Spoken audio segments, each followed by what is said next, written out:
और परंपरागत रूप से सिंधी समाज परिश्रमी समाज है, बहुत मेहनत करने वाला समाज है। कितना ही धनी परिवार क्यों ना होगा, लेकिन वह भी कोई न कोई परिश्रम करता रहता है। वो ऐशो आराम की दुनिया में फिसल जाने वाला समाज नहीं है। और ये जो उसके गुण है, ये गुण अगर बचे रहेंगे, पीढ़ी दर पीढ़ी इन गुणों की विरासत अपने बच्चों को मिलती रहेगी, तो सिंधी समाज को कभी संकट नहीं आने वाला है। कोई संकट उसको झुका नहीं सकता है। कितनी भी भयंकर समस्या आई होगी, वो उसको झुका नहीं सकती है।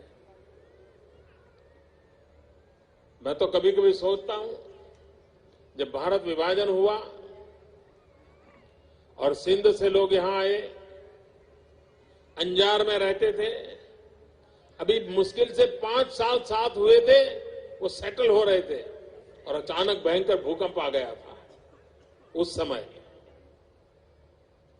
अब आप कल्पना करिए उनका क्या हुआ होगा कि एक आफत से निकल करके हिंदुस्तान आए तो परमात्मा ने दूसरी आफत जोड़ दी, और उसके बाद भी ये समाज शक्ति के साथ आगे बढ़ रहा है।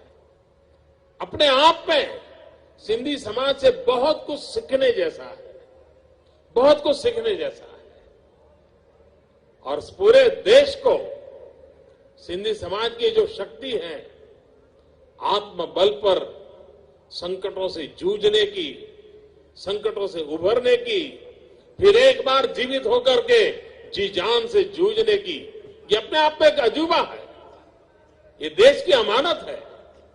उस अमानत को हम कैसे चिरंजीव रखें, ये दायित्व आज की पीढ़ी का है। मुझे कभी कभी चिंता होती है, सिंधी परिवारों में भी सिंधी भाषा धीरे धीरे भुलाई जा रही है। डाइनिंग टेबल पर भी ज्यादातर अंग्रेजी में बात होती है।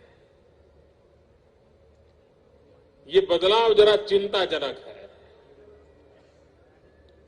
मेरी प्रार्थना है आपसे, आप अपनी भाषा न भूलें, अपनी भाषा न छोड़ें।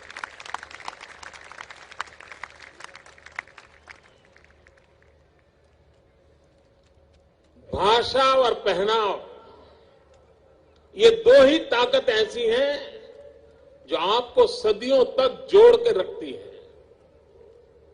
एक बार वो छूट गई तो फिर आप बिना जड़ क्या जीवन बना दोगे, और अगर जड़ नहीं है तो जीवन असुरक्षित हो जाता है। जड़ों से वो रसखस मिलता है अपनी भाषा से।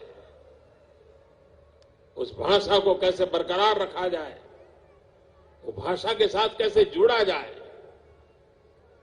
और पीढ़ी दर पीढ़ी भाषा का कैसे गौरव हो, ये प्रयास निरंतर होना चाहिए। अगर आप मॉरिशस जाएंगे तो आज भी वहां वो हिंदुस्तान से गए थे, इस बात का गर्व है। किस कारण से? सिर्फ भाषा के कारण। तुलसीकृत रामायण उनके पास थी, चौपाई पीढ़ी दर पीढ़ी बोलते गए, और इसलिए आज हिंदी भाषा न आने के बावजूद भी, भारत से कटे हुए सदियां हो गई, उसके बावजूद भी उस रामायण की चौपाई के सहारे वो अपनी जड़ों से जुड़े हुए हैं। इसलिए जड़ों से जुड़ने के लिए भाषा एक बहुत बड़ा साधन है, बहुत बड़ा आधार है। और इसलिए मैं प्रार्थना करूंगा कि अपने परिवार में सिंधी भाषा का गौरव, सिंधी भाषा का सहज चलन, ये बने रहना चाहिए। और दूसरी बात, आप तो गुजराती बहुत बढ़िया बोल लेते हैं, बोलना भी चाहिए, ताकि इन दोनों का मेल एक नई शक्ति देगा। मैं फिर एक बार आप सबको नववर्ष की शुभकामनाएं देता हूं। जय झूलेलाल कहते मैं प्रणाम करता हूं। आप सबको भी बहुत बहुत शुभकामनाएं।